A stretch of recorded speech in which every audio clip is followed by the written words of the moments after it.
Hello বন্ধুরা, good afternoon সবাইকে। তো দেখো, আমি এই কালকে যেগুলো তোমাদেরকে দেখালাম যে মাল্টি কালার যে কড়িগুলো হয় মিশো থেকে কিনে, আমি এগুলো বানিয়েছি বাড়িতে। কালকে জাস্ট 2টো লাগিয়েছিলাম, আজকে দেখো আমি 6টা লাগিয়েছি।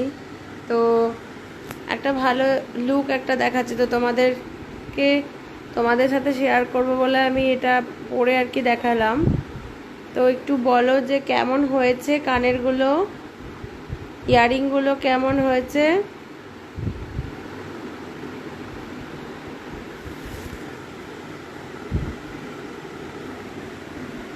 তো প্লিজ একটু বলো ইয়ারিংগুলো কেমন হয়েছে, তোমরা একটু কমেন্ট করে জানিও।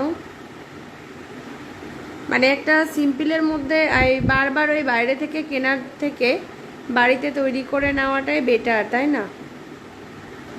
গুড আফটারনুন সবাইকে, টাটা।